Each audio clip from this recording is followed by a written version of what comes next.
نحمده ونصلي على رسوله الكريم اما بعد فاعوذ بالله من الشيطان الرجيم بسم الله الرحمن الرحيم رب اشرح لي صدري ويسر لي امري واحلل عقدة من لساني يفقهوا قولي رب زدني علما اللهم فقهنا في الدين اللهم انا نسألك علما نافعا وعملا متقبلا ورزقا طيبا اللهم انفعنا بما علمتنا وعلمنا ما ينفعنا وزدنا علما. اعوذ باللہ من الشیطان الرجیم بسم اللہ الرحمن الرحیم. یہ دیکھتے ہیں اب تفسیر اس سورہ کی. یہ سورت یاد رکھیے گا کہ آپ صلی اللہ علیہ وسلم کو اتنی پسند تھی کہ آپ فجر جمعہ عیدین میں پڑھا کرتے تھے، تو ہمیں بھی پھر یہ ذہن میں رکھ کے اس کو سمجھنا ہے.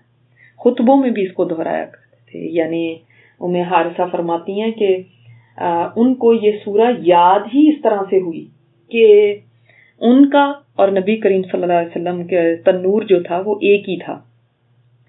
تو کہتی ہیں کہ میں نے سن کے سورہ قاف یاد کر لی، مجھے یاد نہیں کرنی پڑی، صرف سن کے. تو ہم بھی ایسے کر سکتے ہیں کہ اس سورت کو اتنا سنیں کہ ہمیں یاد ہو جائے. سوال یہ پیدا ہوتا ہے کہ آپ صلی اللہ علیہ وسلم کیوں اتنا اس سورت کو پڑھا کرتے تھے؟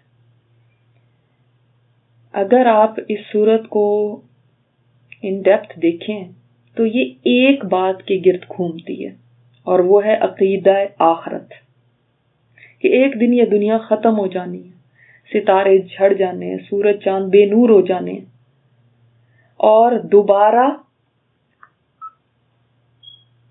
اٹھا کر پھر ان سب کو کھڑا کیا جائے گا، انسانوں کو، اور حساب لیا جائے گا.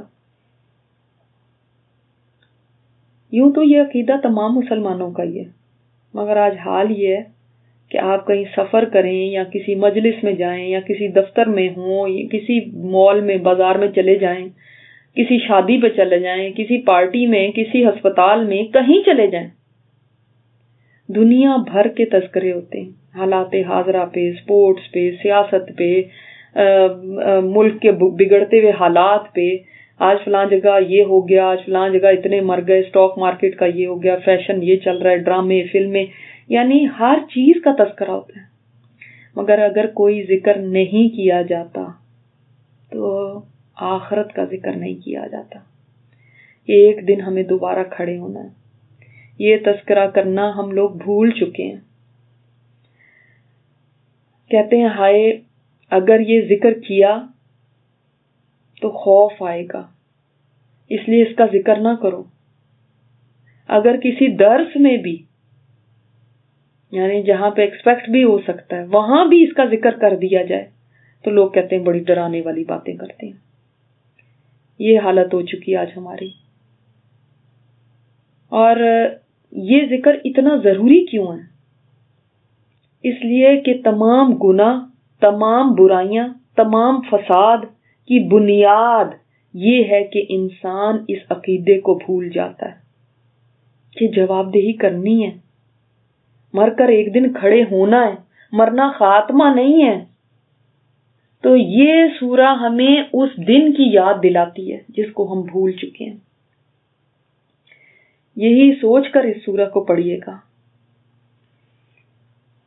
بسم اللہ الرحمن الرحیم. قاف حروف مقطعات میں سے ایک حرف سے یہ سورہ شروع ہوتی ہے، اور پہلے بھی آپ کو بتایا ہوا ہے کہ اس کے معنی کے پیچھے ہم نے نہیں پڑھنا، بلکہ یہ سمجھیں کہ یہ ایک چیلنج ہے.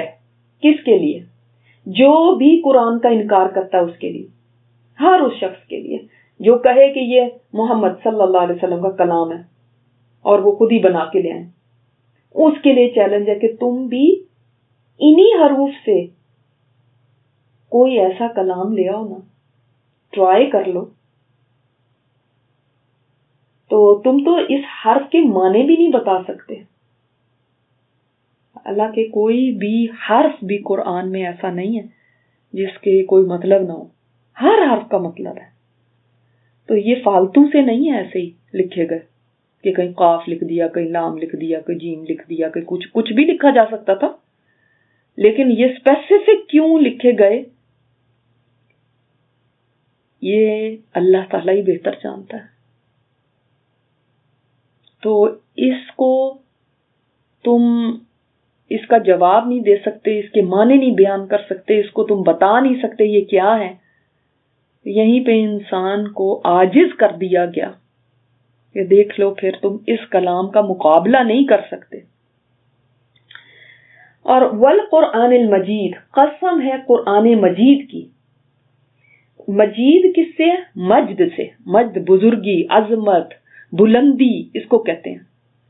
قرآن بزرگ کی قسم ہے، یعنی یہ قرآن کی صفت ہے کہ وہ مجد ہے، اور بڑی اس میں عظمت کی بات ہے کہ بڑی عظمت۔ اور ہم دیکھتے ہیں کہ آپ صلی اللہ علیہ وسلم نے جو ہمیں اتحیات سکھائی ہے نماز میں پڑھنے کے لیے، اس میں ہم اللہ تعالی کا نام دیکھتے ہیں، انک حمید مجید۔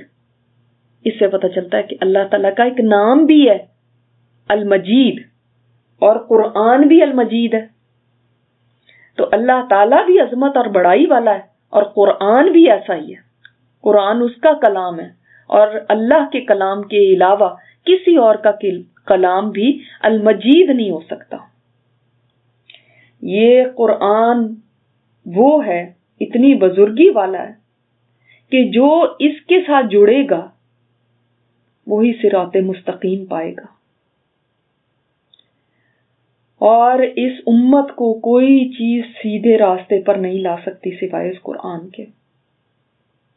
وہ جو شعر ہے نا ایک، وہ معزز تھے زمانے میں مسلمان ہو کر، تم خوار ہوئے تارک قرآن ہو کر۔ تو تم نے قرآن کو چھوڑا تو ہر جگہ تمہارا برا حال ہی ہو گیا۔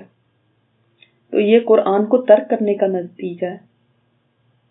آج ضرورت یہ کہ دوبارہ اس کو پکڑا جائے۔ اللہ تعالیٰ نے اس عظمت والے قرآن کی قسم کھائی ہے، اور اس کی عظمت اتنی ہے، اللہ تعالیٰ نے فرمایا ہوا خیر مما یجمعون، یہ بہتر ہے اس سب سے جو لوگ جمع کرتے ہیں۔ جس چیز کو بھی لوگ جمع کرتے ہیں اس سے زیادہ بہتر یہ قرآن ہے۔ تو تم نہیں اس کو بلیو کرتے، لاؤ اس جیسی کتاب پھر۔ تو یہ قسم کھا کے کسی چیز پہ ایمفسائز کیا جاتا ہے، اور اللہ تعالیٰ نے اتنی بڑے کلام کی قسم کھائی ہے جس کے بارے میں نبی کریم صلی اللہ علیہ وسلم نے فرمایا اللہ کے کچھ اہل ہیں زمین میں۔ سبحان اللہ، اللہ کے کچھ اہل ہیں، یعنی کچھ خاص خاص اسپیشل بندے، جیسے ہم اپنے فیملی کو کہتے ہیں نا یہ ہمارے اہل ہیں، ہمارے اہل خانہ، وہ ہمارے اسپیشل لوگ ہوتے ہیں، ہماری فیملی ہوتی ہے۔ تو اللہ تعالیٰ کے کچھ اہل ہیں زمین میں، ویسے تو سارے ہی اس کے بندے ہیں، لیکن کچھ خاص لوگ ہیں۔ صحابہ بڑے ایکسائٹڈ ہو گئے، یا رسول اللہ وہ کون لوگ ہیں جو اللہ کے اہل ہیں، اللہ کے خاص بندے ہیں؟ آپ صلی اللہ علیہ وسلم نے فرمایا اہل القرآن ہم اہلہ و خاصتہ، قرآن والے اس کے اہل ہیں اور اس کے خاص بندے ہیں۔ خیرکم من تعلم القرآن وعلمہ، آپ صلی اللہ علیہ وسلم نے فرمایا تم میں سب سے بہتر وہی ہے جو قرآن کو سیکھے اور سکھائے۔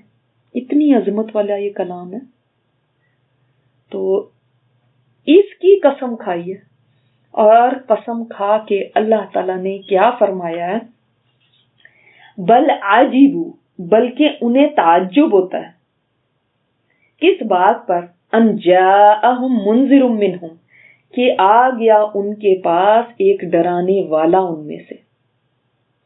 یہ بات ان کو بڑی عجیب لگتی ہے کہ کیسے ہو گیا کہ ایک ہم میں سے ہی رسول بن کے آ گیا۔ یہ بات ان کو سمجھ میں نہیں آ رہی۔ پرابلم ان کا یہ ہے، پرابلم کوئی اور نہیں ہے۔ تب یہاں پر جس چیز پر قسم کھائی گئی ہے نا وہ محذوف ہے۔ وہ کیا چیز ہے کہ تم تو ایک دن کھڑے کیے جاؤ گے، زندہ کیے جاؤ گے، لیکن ان کو اس کے اوپر تعجب ہے، اور یہ اللہ کے سچے رسول ہیں لیکن ان کو اس پہ تعجب ہے۔ کافر کہتے ہیں یہ تو بڑی عجیب بات ہے، کیسے ہم میں سے یہ کھڑا ہو گیا اور رسول بن گیا، وہ جو ہم اس کو جانتے تھے، ہمارے بیچ میں یہ پیدا ہوا، پلا بڑا، ہم نے اس کو دیکھا، یہ بغیر باپ کے، پھر بغیر ماں کے، پھر بغیر دادا کے کس طرح سے اس کی پرورش ہوئی، اور کیسے یہ آج یہ ہمیں بتائے گا۔ تو ان کی تکذیب کی، ان کی ریجیکشن کی کوئی ویلڈ ریزن نہیں تھی سوائے ان کی ایروگنس کے. اتنا تکبر تھا کہ اس بات پہ کہ ہم میں سے کل کا یہ لڑکا ہمیں بتائے گا، کیونکہ آپ صلی اللہ علیہ وسلم کیا تھے؟ منذر، ڈرانے والے، وارن کرنے والے. کوئی ان کی تعریفیں نہیں کرنے آئے تھے، ان کو بتا رہے تھے کہ یہ غلط ہے جو تم کر رہے ہو، توحید کی طرف آؤ. تو ان کو پہلا کیا مسئلہ تھا کہ یہ ہم میں سے ہے تو یہ ہم اس کی مانیں جو ہم میں سے ہے. ایگو ہرٹ ہوتی ہے نا اس سے. دوسری یہ کہ یہ ہمیں غلط کہہ رہا ہے اور کہہ رہا ہے کہ تم صحیح نہیں ہو. یہ کیسے ہو سکتا ہے؟ ان کو یہ بات کا تعجب تھا. فقال الکافرون ھذا شیء عجیب. انہوں نے کافروں نے کہا یہ تو بڑی عجیب بات ہے، تو بڑی عجیب سی بات ہے کہ یہ آ کے ہمیں کہتا ہے کہ ایک دن ہوگا جب کھڑے ہوں گے اللہ کے سامنے. تو ہم تو اس بات کو نہیں مانتے، تو یہ کیسی بات یہ کرتا ہے؟ اور عجیب بات کیا ہوتی ہے جو بڑی سٹرینج بات ہو، بیونڈ بلیف، جس کو تو ہم مان ہی نہیں سکتے. اَإِذَا مِتْنَا وَكُنَّا تُرَابًا، کیا جب ہم مر جائیں گے اور ہم مٹی ہو جائیں گے، یعنی مر کے بھی ہمارے باڈیز جو ہیں اس قدر ڈیکمپوز ہو جائیں گی کہ بالکل ذرہ ذرہ ہو جائیں گی مٹی کا، کیا تب ہمیں اٹھنا ہے؟ یہ کیسی باتیں ہیں؟ بالکل ڈسٹ کی طرح ہم ہو جائیں گے.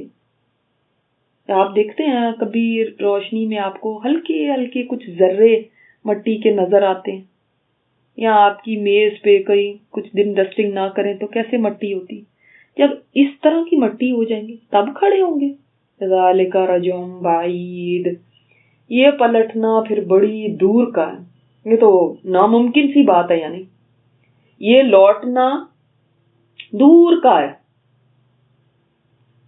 یعنی زندگی کی طرف پلٹنا اس کے بعد بڑی دور کی بات ہے. کیا یہی آج کے لوگوں کے ذہنوں میں بھی نہیں ہے؟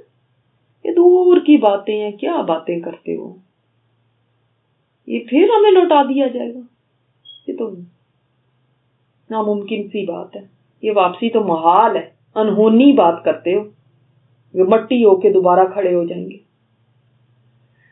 اب ان کی اس بات کا اللہ تعالیٰ نے کیا جواب دیا؟ فرمایا قد علمنا، تحقیق ہم نے جان لیا، ما تنقص الارض منہم، اس کا جو کمی کرتی ہے زمین میں سے.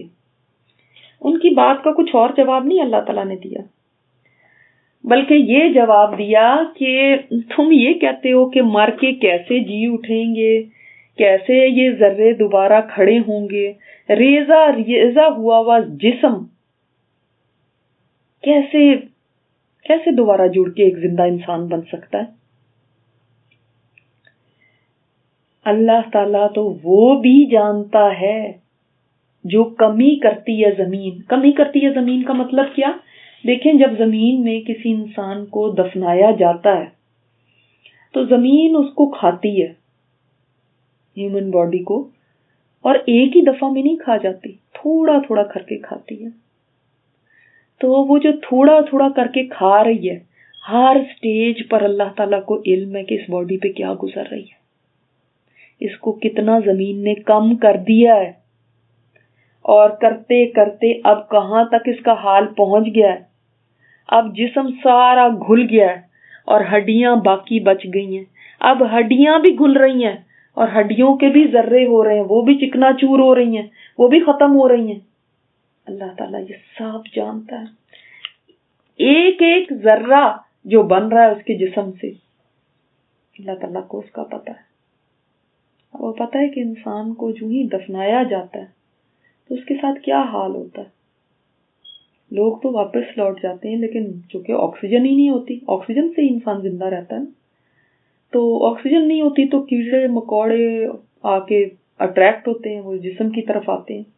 اس جسم سے ایسی گیسز نکلتی ہیں جو ان کو اٹریکٹ کرتی ہیں، اور جس سے جسم پھول جاتا ہے، اور پیٹ سے شروع ہوتی ہے ڈیکمپوزیشن، اور پھر اس کی شکل صورت بدلنے لگتی ہے، ناک منہ سے جھاگ نکلنے لگتی ہے،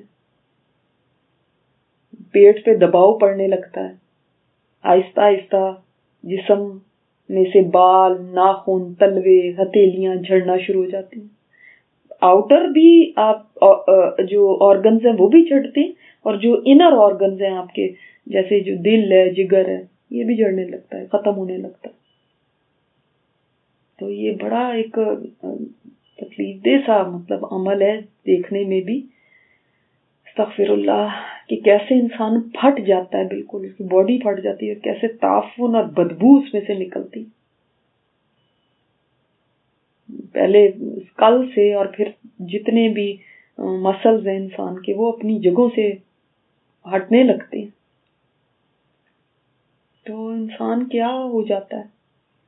وہ جو ایک اچھا خوبصورت جسم تھا، ایک بڑا افسر تھا، ایک بیگم صاحبہ تھی، ایک صدر صاحب، وزیر صاحب، میڈم صاحبہ، وہ سب کیا ہو جاتے ہیں،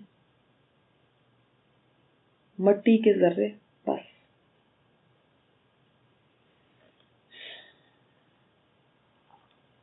اور اس سارے عمل کو اللہ تعالیٰ واچ کر رہے ہوتے ہیں. اللہ تعالیٰ کے علم میں ہے، ایسے نہیں ہے.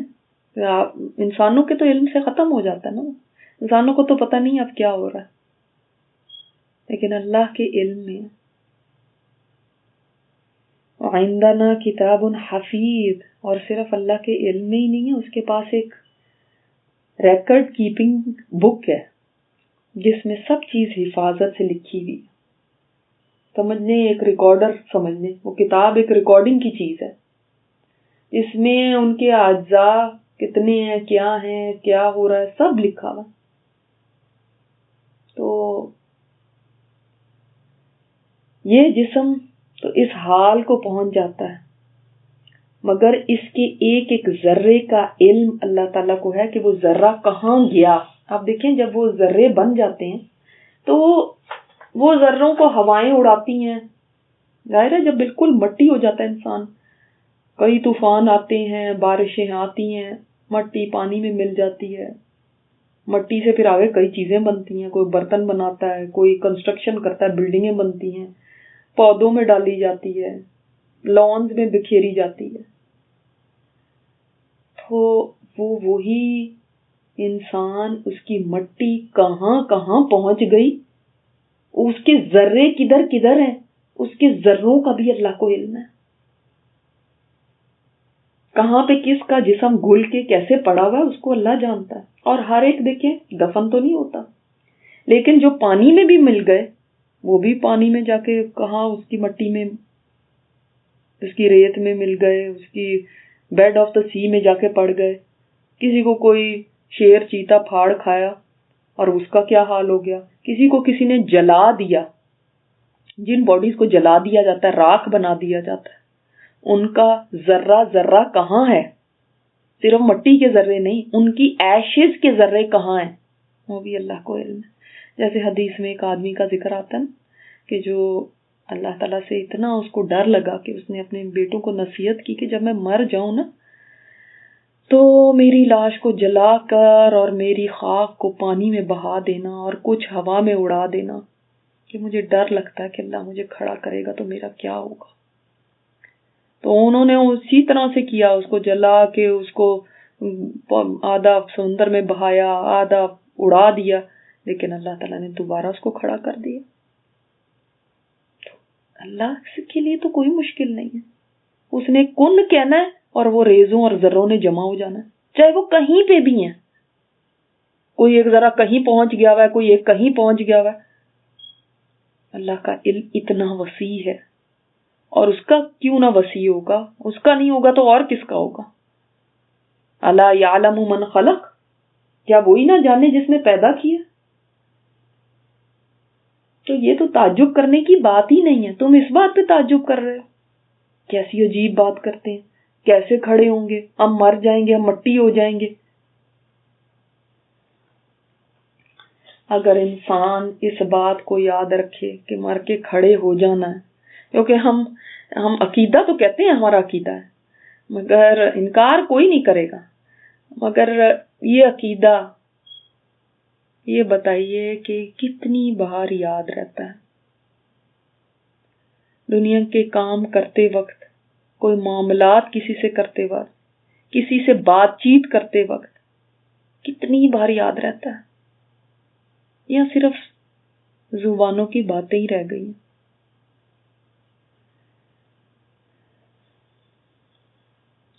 اگر یہ عقیدہ یاد رہے تو ایک ایک قدم انسان پھونک پھونک کے اٹھائے، ایک ایک اشارہ، ایک ایک ارادہ، ایک ایک نیت سوچ سمجھ کے کرے، ایک ایک بول سوچ سمجھ کے بولے کہ اللہ کو حساب دینا.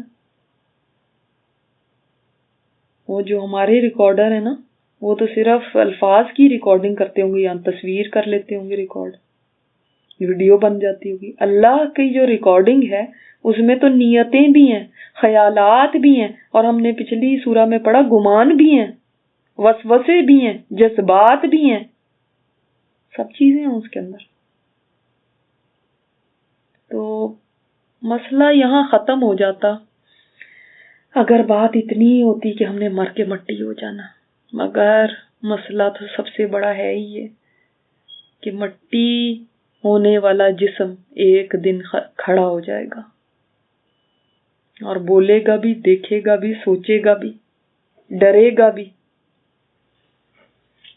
اس دن کی فکر کرنے کا کہا گیا. بل کذبوا بالحق، بلکہ انہوں نے جھٹلایا حق کو، انہوں نے غور ہی نہیں کیا ان باتوں پر. آپ صلی اللہ علیہ وسلم نے جو ہی آخرت کی بات کی، انہوں نے فوری جھٹلا دیا، سوچا سمجھا ہی نہیں. ذرا سنجیدگی سے تو سوچتے. اصل میں مسئلہ کیا ہوتا ہے، انسان کیوں نہیں سوچتا، کیوں اس کو جھٹلا دیتا ہے، کیوں نہیں ماننا چاہتا؟ آپ کیا سوچتے ہیں؟ اس لیے کہ اگر مان گئے تو سیدھا ہونا پڑے گا، اگر مان گئے تو زندگی بدلنی پڑے گی، اگر مان گئے تو یہ سارے کام جو کر رہے ہیں یہ چھوڑنے پڑیں گے. جبھی تو ہمیں اچھا نہیں لگتا جب کوئی ایسا ذکر کرتا ہے، کیونکہ وہ ایک طرح سے ہمیں کچوکے لگاتا ہے کہ سیدھے ہو جاؤ، یہ وقت آنے والا ہے.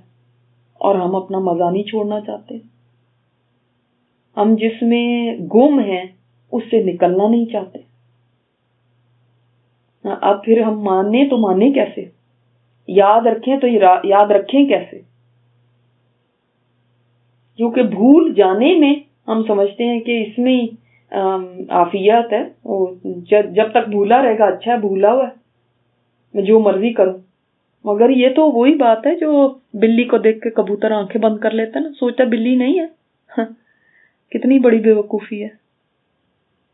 تو وہ تو جانور ہے، ہم انسان ہوتے ہوئے اتنی بڑی حقیقت جس کو زبانوں سے ہم کہتے ہیں. ایک بندہ تو ہے نا وہ کہتا ہے کہ میں مانتا ہی نہیں، ایک ان کے اوپر تو اور بھی زیادہ حیرت ہے جو کہتے ہیں ہم مانتے ہیں لیکن پھر بھی وہی کام کرتے ہیں جو نہ ماننے والا کر رہا ہے. کوئی فرق ہی نہیں ان کے ماننے میں اور اس کے نہ ماننے میں. کیا کوئی فرق نہیں ہے؟ یہ تو اتنی بڑی حقیقت ہے جو بھونچال لے آئے زندگیوں میں، ایک زلزلہ لے آتی ہے. انسان کی فکر، انسان کی سوچ، انسان کی باتیں، انسان کا اٹھنا بیٹھنا، اس کی زندگی بدل کے رکھ دیتی ہے.